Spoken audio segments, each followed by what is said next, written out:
नमस्कार जंटी में स्वागत आपका। मैं हूं योगेंद्र, आप देख रहे हैं खास खबर। और खास खबर में हम बात करेंगे ईडी के उस मामले में, नेशनल हेराल्ड केस में, जिसमें मामला दर्ज हुआ और दिल्ली की अदालत ने उसे खारिज कर दिया। लेकिन क्या पूरी तरह से इसमें हम राहत कह सकते हैं?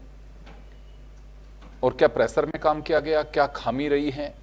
इन तमाम पहलुओं को लेकर के आज हमारे साथ चर्चा में मौजूद इन मामलों के विशेषज्ञ भी हैं और राजनीतिक दलों के प्रवक्ता भी हैं, क्योंकि देश का सियासी पारा इस फैसले के बाद में चढ़ा हुआ है। कांग्रेस लगातार जांच एजेंसियों पे यह कहकर आरोप लगा रही है कि केंद्र के तोते की तरह काम कर रही हैं, उन्हें रिमोट से चलाया जा रहा है, स्वतंत्र तरह से काम नहीं कर रही हैं। इसी का नतीजा है कि राहुल गांधी, सोनिया और उनके नेताओं को क्लीन चिट मिली है। क्या इस केस से क्लीन चिट कही जा सकती है या अभी पत्ते और भी खुलना बाकी हैं?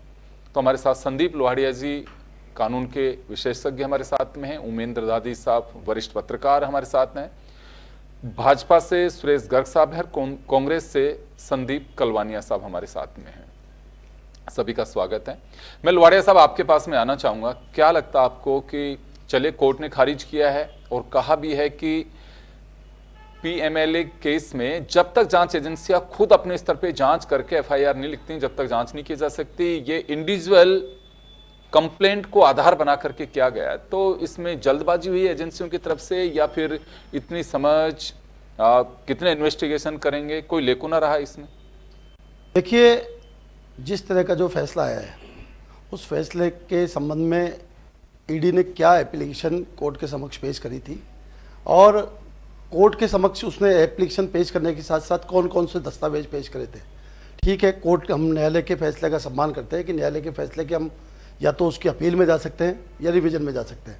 लेकिन अगर ईडी के पास से ऐसा कोई मुकदमा था तो ईडी को पूरे दस्तावेजों के साथ साथ आपने जो बताया पीएमएलए में, उसमें सारी सब चीज़ तफ्तीश करने के बाद ही ईडी को केस पेश करना चाहिए था। शायद हो सकता है उन्होंने तफ्तीश करने के बाद केस पेश कराओ, कोर्ट को नहीं लगा होगा तो कोर्ट ने उसको डिसमिस कर दिया। अब आगे ये अधिकार है कि अगर कोर्ट ने उनको डायरेक्शन दिया है कि आप वापस से इसकी इन्वेस्टिगेशन करो तो वापस से इन्वेस्टिगेशन करेंगे। अगर ईडी को लगता है कि हमको इसको लेकर हाईकोर्ट में जाना चाहिए तो हाईकोर्ट में जाना चाहिए। अभी अपील कर सकती है, बिल्कुल अपील कर सकती है, क्योंकि ईडी का ही ये केस है। और मैंने आपको पहले बताया कि ईडी ने उस केस में किस तरह से कौन से दस्तावेज, जो सुसंगत दस्तावेज है, उनका समावेश किया था। और उन दस्तावेजों को समावेश करने के बाद ईडी ने जो कोर्ट में प्रार्थना पत्र पेश किया था, उस प्रार्थना पत्र के साथ साथ क्या क्या दस्तावेज उन्होंने पेश करे थे, उसके बारे में अगर ईडी के पास वो दस्तावेजों की वैधता और सत्यता है तो उसको आगे अपील करनी चाहिए उसको। और अगर कोर्ट ने कोई डायरेक्शन दिया है कि आप इसके संबंध में, क्योंकि फैसले को मैंने कहा पढ़ा नहीं है, लेकिन अगर कोर्ट ने फैसले में कोई ऐसा इंडिकेट करा है कि साहब इसके संबंध में आपने ये जांच नहीं करी है या आपको ये प्राइम फेसिस ये सब चीज़ें करनी चाहिए थी, तो ईडी को उसकी पालना करनी चाहिए। और पालना करने के बाद जो भी रिपोर्ट है वो कोर्ट में पेश करनी चाहिए। दोनों ऑप्शन ईडी के पास है। वो चाहे तो जो कोर्ट ने डायरेक्शन दिया है उस डायरेक्शन को फुलफिल कर सकती है, या ईडी का सुसंगत केस है वो आगे उसकी अपील हाईकोर्ट में कर सकती है। बिल्कुल आप सही कह रहे हैं, क्योंकि एक अभी ईडी के पास में रास्ता है कि अक्टूबर में दिल्ली पुलिस ने इसी मैटर पे एफआईआर दर्ज की थी, उसके आधार पे भी, क्योंकि जांच एमएलए के मामले में सीधे भी ले तो आधार या फिर कोर्ट में ईडी अपील कर सकती है।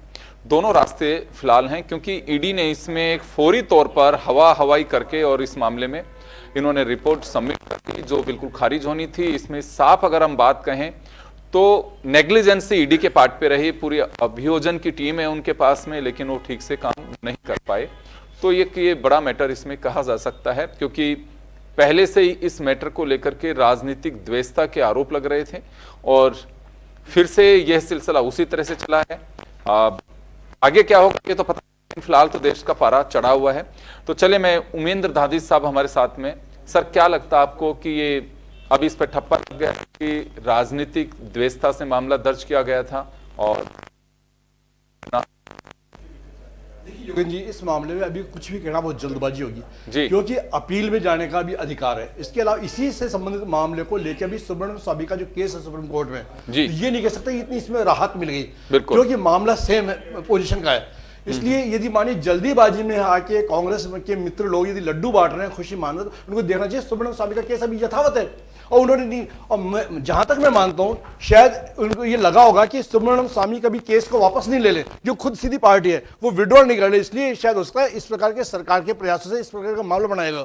तो देखो राजनीतिक लोग हैं, राजनीति इसमें होना एक स्वाभाविक बात है, मैं ये नहीं कह सकता इसमें राजनीति नहीं है, राजनीति हो सकती है, लेकिन इतनी जल्दी इतनी खुशी मनाने का विषय नहीं है कि साहब हम तो जीत गए, ठप्पा लग गया। जब तक सुब्रमण्यम स्वामी का केस खत्म नहीं हो जाए हम इसमें राहत की बात नहीं कह सकते, क्योंकि मेन पूरी राहत कह सकते हैं एक अदालत में, फौरी राहत। तो इसलिए कह सकते हैं कि खुशी है इनको केवल इस बात की ईडी के दस्तावेजों को इनको माना नहीं। अब इसमें मानिए ईडी वापस अपील में जाती है, नए दस्तावेज लेके आती है, तो मामला ये नहीं, हमने लड्डू खा भी लिया, मुंह के पास भी आ गया, वापस छिन जाए, वो स्थिति नहीं होनी चाहिए। तो अभी ठीक है लड्डू बांट रहे, कांग्रेस के राजनेताओं को एक मौका मिला है। हाँ, इस बात से होगा कि सरकार को कटघरे में खड़े करने का इनको एक मौका मिल गया। ये देखो सरकार का तोता है, पिंजरा है, इन्होंने ये किया। अब देखिए जो सत्ता पक्ष में होता है वो कोई कोई निर्णय लेता है, तो विपक्ष पहले भारतीय जनता पार्टी के लोग भी सीबीआई पे इस पे आरोप लगाते ही थे, अब ये लगाते हैं, कोई खास बात नहीं है। यानी जो सरकार में होगा उनको इन सब बातों को सुनने के लिए तो तैयार रहना चाहिए। आरोप भी लगेंगे, आरोपों का जवाब भी देना होगा, लेकिन मैं मानता हूं क्योंकि मेरे यहाँ अन्य वकील साथी बैठे हैं, ये भी बहुत अच्छे ढंग से जानते हैं, लेकिन यह है कि इतनी जल्दी हम ये नहीं कह सकते राहत मिल गई। जब तक सुब्रमण्यम स्वामी के केस का डिसीजन नहीं आ जाए, क्योंकि वो व्यक्ति ऐसा है कि बहुत लंबे समय से लगे हुए हैं। आज ये मामला है, ये मामला तो अभी नया नया है, लेकिन जब तक उस केस से इनको राहत नहीं मिले, इनको लड्डू बांटने की इतनी जल्दी नहीं करनी चाहिए। जी, तो संदीप जी क्या लड्डू बांटे जा रहे हैं या विरोध प्रदर्शन ही चल रहा है? देखिए निश्चित रूप से जो ईडी वाला जो मामला था नेशनल हेराल्ड का, वो बिल्कुल कोर्ट ने पूरी तरह से सिरे से खारिज किया है। और जो जिस प्रकार से इन्होंने ईडी ने चार्जशीट पेश की थी उस पर कोर्ट ने संज्ञान लेने से इनकार करते हुए उसको खारिज कर दिया है। आप देखें कि जो ईडी नेशनल हेराल्ड का मामला था वो सिर्फ और सिर्फ राजनीतिक प्रतिशोध, गांधी परिवार को कटघरे में खड़ा करने के लिए और कांग्रेस को बैकफुट पे धकेलने के लिए ये इसको हथियार बनाया गया था। मगर जब कोर्ट का फैसला आया तो ये निश्चित रूप से सत्य की जीत हुई है। मैं आपको बताऊं कि ईडी और इनकम टैक्स, सीबीआई, इनका जिस प्रकार से भारतीय जनता पार्टी अपने वोट बैंक के लिए अपने सत्ता के दुरुपयोग कर रही है, उसका सीधा सीधा एक नमूना सामने आया है। निश्चित रूप से इसमें कांग्रेस पार्टी को और कांग्रेस के जो आला जो नेता हैं उनको बड़ी राहत मिली है और ये सत्य की जीत हुई है। आपको मैं बताऊं कि ईडी जो नेशनल हेराल्ड का मामला था वो बन ही नहीं रहा था। पीएमएलए जब एक एफआईआर दर्ज नहीं हुई, ईडी की तरफ से कोई जांच नहीं हुई और उसके सीधे ही आप एक शिकायत के आधार पे आप इस तरह की सिर्फ वोट बैंक को बटोरने के लिए इस तरह का जो कार्रवाई की थी उससे पर्दाफाश हुआ है। और भारतीय जनता पार्टी को आने वाले दिनों में भी इस मामले में मुंह की खानी पड़ेगी। जो नेशनल हेराल्ड का मामला था वो एक नो प्रॉफिट का एक संस्था थी, उसमें कभी किसी का प्राइवेट आदमी को कोई प्रॉफिट लिया ही नहीं गया था। संदीप जी आप लॉयर हैं, मेरा एक छोटा सा सवाल है, ये मामला नहीं बनता है ये आप कह रहे हैं, अदालत ने नहीं कहा है। ये अदालत ने ये कहा है कि आपने इसमें जांच ही नहीं की और फौरी तौर पे आपने किसी के इंडिविजुअल केस को आधार बना करके दे दिया। यही होता है पीएमएलए केस में होना ये चाहिए कि आप अनुसंधान करते। देखिए योगेंद्र जी, जब कोई मामला कोर्ट के सामने आता है और उस मामले में चार्जशीट पेश की जाती है तो उसमें कोर्ट को उसका गुण अवगुण की जानकारी और उसी के आधार पर निर्णय देना होता है। इस मामले में भी यही हुआ है, जो चार्जशीट पेश की गई है उसमें कोर्ट ने माना है कि ये मामला बन ही नहीं रहा, इसी वजह से उसके कोर्ट ने संज्ञान नहीं लिया उसके चार्जशीट पे। आप किसी भी कानून की किताब में आप पढ़ लें, इसी वजह से कि जो आप जो तथ्य लेके आए हैं, जो चार्जशीट लेके आए उसमें ये मामला बनता ही नहीं है, उन्होंने संज्ञान लेने से इनकार कर दिया। लेकिन तो इसका क्या हुआ, यही हुआ ना कि मामला बनता ही नहीं। हम ये लगातार कह रहे हैं ये भारतीय जनता पार्टी ये सिर्फ और सिर्फ मनगढ़ंत मानते थे। संदीप जी एक चीज आपने उसमें पढ़ी होगी, एक ऐड की है, या तो ईडी स्वयं जांच करके नई चार्जशीट पेश करे, उसमें एक आधार ये भी बना सकते हैं कि अक्टूबर 2025 में ही या गत वर्ष एक एफआईआर दर्ज हुई है दिल्ली पुलिस में इसी केस के अंदर, उसको आधार बना करके वापस लेकर के आ सकती है ईडी, लेकिन वो जांच खुद ईडी को करनी पड़ेगी। अभी ईडी ने पूरी तरह से वो दस्तावेज ना तो पेश किए ना जांच के, वो बताया कि अनुसंधान में हमने ये पाया है, तो इस वजह से सर उसको खारिज किया है। अभी कल का जो मामला आया है उस पर अपन बात कर रहे हैं, निश्चित रूप से उस मामले को माना नहीं है। आगे आने वाले दिनों में अगर भारतीय जनता पार्टी अगर इन संस्थाओं का दुरुपयोग करके अगर मनगढ़ंत तथ्य जोड़कर अगर कोई नए सिरे से कोई मामला लेके आती है तो उसमें भी हम आगे आपको बताएंगे। और उसमें क्योंकि ये मामला बनता ही नहीं है, अब आप तो कहेंगे कि ये कैसे भी जोड़ तोड़ के अगर ये लेके आएंगे तो उसका भी जवाब दिया जाएगा, मगर पहले दिन से ही आज तक की जो कार्रवाई हुई है, जो कल जो कोर्ट का फैसला है, उसमें पूरी तरह से भारतीय जनता पार्टी का नकाब जो सामने आया है। भारतीय जनता पार्टी जिस प्रकार से संवैधानिक संस्थाओं का दुरुपयोग कर रही है, उनका खुला चिट्ठा कोर्ट ने रख दिया है। कोर्ट ने स्पष्ट कर दिया है कि आज तक की जो आपने कार्रवाई की ईडी ने, उसमें यह मामला बनता ही नहीं है। जी चलिए गर्ग साहब, आपके पास में आना चाहूंगा। कांग्रेस का कहना है कि इसमें एजेंसी को कम और सरकार को और भाजपा को मुंह की खानी पड़ी है और इनका चिट्ठा साफ हो गया है। अभी आपने सुना होगा जो आरोप लगाया है। देखिए योगेंद्र जी, मैं यही चाहूंगा, मैंने अभी 3 का बातें सुनी है, मेरी भी बातें भी ध्यानपूर्वक सुने तो अच्छा रहेगा। जी, पहली बात तो ये कि हमें बहुत अच्छा लगा कि कांग्रेस ने न्यायपालिका में विश्वास व्यक्त किया है, क्योंकि इनके नेता कभी न्यायपालिका पे प्रश्न चिन्ह लगाते हैं, कभी संवैधानिक संस्थाओं पे प्रश्न चिन्ह लगाते हैं, लेकिन आज इन्होंने न्यायपालिका पे विश्वास व्यक्त किया, ये एक अच्छी बात है। हम यही चाहते हैं कि आगे आने वाले दिनों में अगर इनके खिलाफ कोई फैसला है तो वो न्यायपालिका में ये विश्वास रखे। अब हिंदुस्तान में क्या हो रहा है, कांग्रेस एक ऐसी राजनीतिक पार्टी है हिंदुस्तान या पूरे विश्व के अंदर जो हारने के बाद में भी जश्न मनाती है। जिस तरीके से 2024 का चुनाव हुआ था, 99 सीट जीतने के बाद सरकार भारतीय जनता पार्टी ने बनाई, नरेंद्र मोदी जी तीसरी बार प्रधानमंत्री बने, लेकिन जश्न राहुल गांधी जी ने मनाया। इसी तरीके से अभी महेश जोशी जी जल जीवन मिशन घोटाले के अंदर जेल में थे, जेल से उनको जमानत मिली, इसके बाद में प्रदेश अध्यक्ष जी ने गले मिलकर जो जश्न मनाया, वो ये साबित करता है कि सब उनको क्लीन चिट मिल गई, जबकि कोई क्लीन चिट नहीं मिली। इसी तरीके से ये तीसरा केस है जिसके अंदर साउथ रेवेन्यू कोर्ट ने ये कहा है कि भाई ये आपकी एफआईआर लॉज नहीं है, इसलिए मैं इसका संज्ञान नहीं लूंगा, ये एक कोई प्राइवेट कंप्लेंट है, उस प्राइवेट कंप्लेंट के आधार पर मैं आपकी इसकी कार्रवाई नहीं करूंगा, आपको खुली छूट है, आप चाहो तो आगे जाके इसकी अपील कर सकते हो। इसके बाद में आप देखिए अक्टूबर 2025 के अंदर इकोनॉमिक ऑफेंस विंग जो दिल्ली पुलिस की है, उन्होंने कंप्लेंट दर्ज कराई है। चलो ये तो चीज चलो है। इसके बाद में मैं कहता हूं कि नेशनल हेराल्ड केस है क्या, 1938 के अंदर 5000 स्वतंत्रता सेनानियों के द्वारा बनाई हुई एजीएल कंपनी है। लंबा समय होगा क्योंकि मैं किसी छुपा नहीं है, मामला छुपा नहीं है। मैं ये भ्रष्टाचार कैसे हुआ, मैं ये बताना, ये क्लीन चिट दे रहे हूं उसके लिए कह रहा हूं कि भ्रष्टाचार कैसे हुआ। 5000 स्वतंत्रता सेनानियों द्वारा बनाई गई कंपनी है। इन्होंने 2008 के अंदर एजीएल कंपनी घाटे की वजह से बंद कर देते हैं, 2010 के अंदर यंग इंडिया लिमिटेड बनाते हैं। अब मुझे बताइए कि जब यंग इंडिया लिमिटेड बनी, इसके बाद में इन्होंने 50 लाख रुपए का एक डोडेक्स कंपनी है जो हवाला का काम करती है। तो सबसे पहली बात है कि मनी लॉन्ड्रिंग का काम वहीं से चालू हो जाता है। एक हवाला का कारोबार कंपनी वाली से इन्होंने पैसा लिया तो वहां पे मनी लॉन्ड्रिंग का काम हो गया। नहीं है, स्वामी की कंप्लेन को आधार बनाया उन्होंने, सही ये है, सब चीजें रहते हैं कि हमने जांच की है, ज्ञान चिंता मत करिए, मैं चिंता नहीं कर रहा हूं, आपस में चिंता है तुम दोनों की। योगेंद्र जी मैं ये कह रहा हूं कि जश्न मनाने का समय नहीं है, ये जश्न मनाने का समय नहीं है। अभी कार्रवाई चल रही है, फिर उसी पे तो 420 का केस तो चल ही रहा है ना साहब, सुप्रीम कोर्ट के अंदर। सुप्रीम कोर्ट में 420 का केस चल रहा है भाई, उसमें तो जमानत पे चल रहे हो ना आप, कैसे जश्न मना रहे हो आप? मैं यही तो कह रहा हूं कि हारने पे भी ये जश्न मनाते हैं। इससे ये राजनीतिक पार्टी, ये पहली राजनीतिक पार्टी है जो हारने पे भी जश्न मनाती है। दादी जी से एक सवाल मेरा, उमेंद्र दादी जी से एक बात कही कि राहुल गांधी 99 सीट पे भी जश्न मना रहे थे और बीजेपी भी 240 पे जश्न मना रही है। कहां 382 से 302 से 240 पे वो भी जश्न मना रहे हैं। तो पिछली बार का रिजल्ट आपको नहीं लगता कि दोनों के लिए जश्न भी था और अंदर से नहीं एक सेकंड, दोनों के लिए जश्न भी था और अंदर से भी महसूस भी हो रहा था क्या कुछ क्या? योगेंद्र सर सुनिए जी ये स्थिति है कि किसी व्यक्ति का एक्सीडेंट हो गया, बाल बच गया, तो मैं इस बात की मिठाई बांट रहा हूं कि बाल बच गया। हाँ, मैं खत्म नहीं हुआ जी। माल बच गया। तो ये चीजें है, तो उदाहरण देने के लिए खुशी मनाने का कोई मापदंड तो है नहीं, आप बिल्कुल। कैसे भी मना सकते हैं। हाँ। हाँ, ये इस बात की मना सकते हैं हमारी पहली 45 थी, 99 पे जिंदाबाद जिंदाबाद, ये जी। इस बात की हो सकता है कि हाँ दो हम सरकार में आ गए, तो जश्न मनाने का कोई मापदंड नहीं हो सकता। हाँ, लेकिन ये कह सकता हूं मैं योगेंद्र जी कि जांच एजेंसी का दायरा अलग होता है और कोर्ट का दायरा अलग होता है। कोर्ट की सोच अलग होती है, जांच एजेंसी क्या होती है, तो कोर्ट अपने हिसाब से देखिएगा।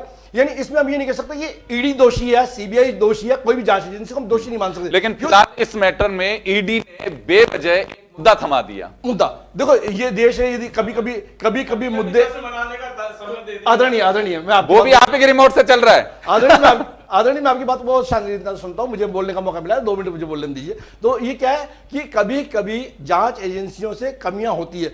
अदालत ने तो किसी पार्टी की है न क्या है, वो बिल्कुल उसका नहीं है। मापदंड अलग है। तो अदालत क्या है कि इस बात पर हाँ, लेकिन ये यदि कहते हैं कि ईडी पे कोई पेनल्टी लगाते हैं, उसमें कोई बात होती है, उनको ये कहते हैं कि आपने जल्दीबाजी की, कई दफा कोर्ट पेनल्टी लगाती है, कई दफा कोर्ट कहती है कि आपने PIL लगा दी, उसमें लगाती है टैक्स, जुर्माना लगाती है। तो इस बात को लेकर कोई होता तो हम मानते हैं कि ईडी की फर्जियत हुई है। हाँ, ये कह सकते हैं जांच एजेंसी है, जांच एजेंसी से गलतियां भी होती है, जांच एजेंसी से सही भी होती है। अब मानिए ACB किसी को रंगे हाथ पकड़ती है, लेकिन जमानत होती है, बरी भी हो जाते हैं, तो ये नहीं कह सकते ACB गलत है। कभी कभी CBI पकड़ते हो, हमने नहीं कह सकते CBI गलत हो गई। तो जांच एजेंसी का दायरा अलग होता है, सोच अलग होती है, और कोर्ट की सोच अलग होती है, इसलिए दोनों को हम मिक्स नहीं कर सकते। बिल्कुल। अब बताइए कलवाने साहब, आप कुछ कह रहे थे। देखिए, भारतीय जनता पार्टी 2014 से इस मामलों को लेकर एक वोट बैंक का हथियार बनाया है और कांग्रेस पार्टी को और जनता के सामने झूठा साबित करने के लिए इसको इस्तेमाल किया है। जो ईडी की जो कार्रवाई हुई है वो बिल्कुल ही गलत माना है कोर्ट ने। आप इसमें फैसले को आप पढ़ना। तो मैं ये कह रहा हूं कि अगर भारतीय जनता पार्टी पिछले 10 साल में अगर नेशनल हेराल्ड के मामले को लेकर जो मामला बन ही नहीं रहा था मनी लॉन्ड्रिंग का, उसको लेकर जितनी इन्होंने मेहनत की और जितना माहौल बनाया, अगर उतना माहौल ये देश में जो समस्याएं हैं, जो इन्होंने जनता से वादे किए थे, उनको पूरा करने में करते तो इनकी वाहवाही होती। मगर जिस प्रकार से झूठे वादे करके और जनता का ध्यान भटकाने के लिए इस तरह के ये मामले लेके आ रहे हैं, तो इसमें भारतीय जनता पार्टी आप आने वाले दिनों में देखना, राजस्थान में भी इनको काफी नुकसान उठाना पड़ेगा और पंचायत चुनाव में भी काफी नुकसान उठाना पड़ेगा। बेहतर तो यह होता है कि जो देश में आज बेरोजगारी, महंगाई जो के बड़े मामले जो मुद्दे हैं, उनको पूरा करने के लिए ये ज्यादा इसमें ध्यान आकर्षित करते तो और भी ज्यादा राहत मिलती। जी चलिए, खैर अदालत ने फिलहाल वो चार्जशीट पे ऑब्जेक्शन किया है, जांच पे या फिर इस केस पे ऑब्जेक्शन नहीं किया है। वो चाहे तो ईडी वापस से जांच कर सकती है, इसका रिव्यू पिटीशन भी फाइल कर सकती है, और दिलीप जो अभी गर्ग साहब बता रहे थे, मैंने भी उसका जिक्र किया, उस FIR को भी आधार बना करके जांच कर सकती है।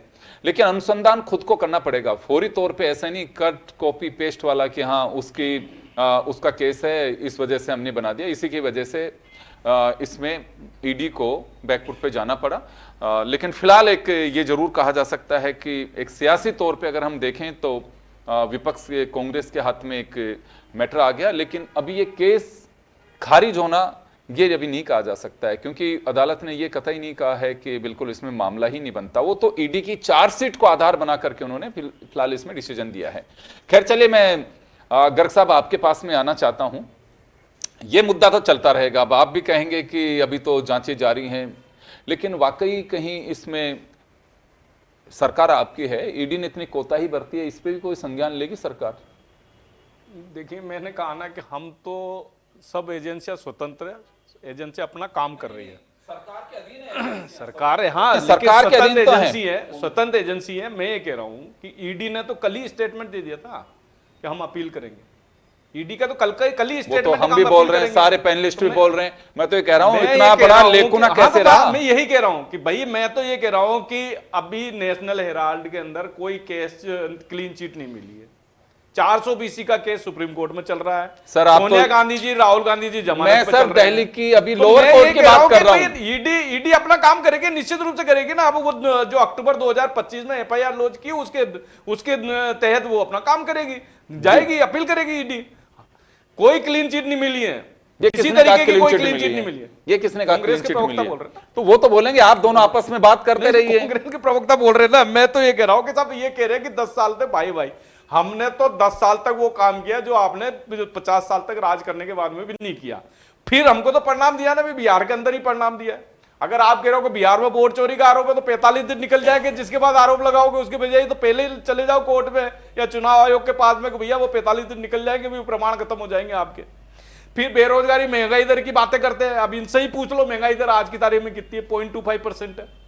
इससे नीचे महंगाई दर कहीं पे होती हो तो बता दो पूरे वर्ल्ड के अंदर, अगर 0.25% से नीचे महंगाई दर होती हो तो। बेरोजगारी दर 5% है, इनसे पूछ लो कि अगर इससे नीचे कहीं पे किसी वर्ल्ड के अंदर होती हो तो ये समझ से परे है। इसी वजह से जनता इनको नकारती है साहब, जनता इसी वजह से नकारती है। तो मैं फिर भी यही कह रहा हूं कि कोई क्लीन चिट नहीं है, कहीं न कहीं ईडी से गलती हुई है, वो चीज है। इस वजह से साउथ रेवेन्यू कोर्ट ने उसको संज्ञान नहीं लिया कि नहीं भैया आपने एफआईआर लॉन्च नहीं की, बिल्कुल सही बात है। लेकिन इससे कोई राहुल गांधी और सोनिया गांधी को कोई क्लीन चिट नहीं है, जश्न मनाने की कोई जरूरत नहीं है। मनाती है तो इनके लिए इनकी इच्छा के स्वतंत्र है, डेमोक्रेटिक सिस्टम है। खैर चलिए, लेकिन मुद्दा भटक जाएगा ये थोड़ा, क्योंकि महंगाई दर का इश्यू नहीं है। अभी मैं पढ़ रहा था एक आर्टिकल कि रुपया आजादी के बाद से क्या भारत में पहली बार 91 रुपीस पर डॉलर गया है, लेकिन उसमें भी बहुत शानदार आर्टिकल आया है कि ये तो रुपए की खूबी और मजबूती है। तो महंगाई दर, रुपया, डॉलर, ये समय के साथ में कुछ आर्थिक आंकड़े अपने तरीके से हो सकते हैं। महंगाई का इश्यू भी नहीं है, कभी होगा जब जरूर मैं गर्ग साहब को बैठाऊंगा इसके अंदर उन पैनलिस्ट के साथ में जो इसका जवाब दे सकते हैं, या उनकी कुछ क्वेरीज होगी। तो फिलहाल तो मैं आज ईडी के मामले तक ही सीमित रहूंगा। मैं चलिए वापस संदीप जी आपके पास में आना चाहूंगा। तो फिलहाल रास्ते खुले हुए हैं ईडी के पास में, और चाहे तो वो अपना जांच का दायरा बना सकती है, लेकिन फिलहाल एक जल्दबाजी कही जा सकती है ईडी की, जबकि उनके पास में समय भी था।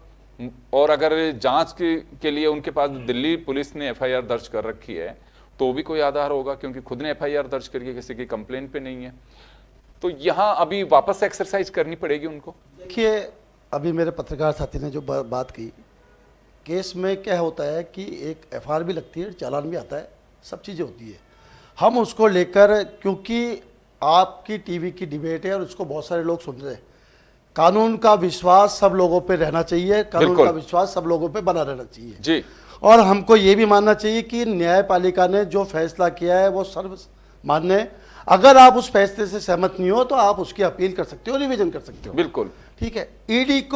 ईडी ने जल्दीबाजी करी, वो तो ईडी के अफसरों को पता कि उन्होंने कैसे उस केस में चार्जशीट न्यायालय में पेश करी। लेकिन अगर न्यायालय में चार्जशीट पेश करी है, मेरे पत्रकार साथी ने कहा कि उस चार्जशीट को सिरे से खारिज नहीं किया है और उसके संबंध में ये नहीं कहा कि ईडी ने जो मुकदमा दर्ज कराया है, ईडी जो कंप्लेंट पे न्यायालय के समक्ष आई है, वो बिल्कुल झूठा है। इसका मतलब ईडी की कुछ जांच में कमी रह गई होगी, या ईडी को कोर्ट ने कोई डायरेक्शन दिए होंगे कि आप इन डायरेक्शन की फुलफिल करो। जो प्रोसीजर अपनाया ईडी ने वो ठीक नहीं था, क्योंकि उन्होंने खुद का अनुसंधान उसमें किया ही नहीं। लेकिन प्रोसीजर तो देखो, मैं आपको बताऊं योगेंद्र जी, प्रोसीजर तो देखो, कानून का प्रोसीजर जो नहीं है। यही तो ऑब्जेक्शन किया अदालत ने कि भाई आपका अनुसंधान कहां है, मैं भी पॉसिबल हो सकता है। क्या है, हाई प्रोफाइल जो मुकदमे होते हैं ना, उनमें बहुत लोगों की निगाह होती है, क्योंकि दुनिया भर में जश्न मन रहे हैं, दुनिया भर में खुशी बटनी है। ठीक है, न्यायालय ने किस सोच के साथ ये फैसला दिया और ईडी ने किस सोच के साथ इसकी चार्जशीट न्यायालय में पेश करी जी, वो सबसे महत्वपूर्ण विषय है।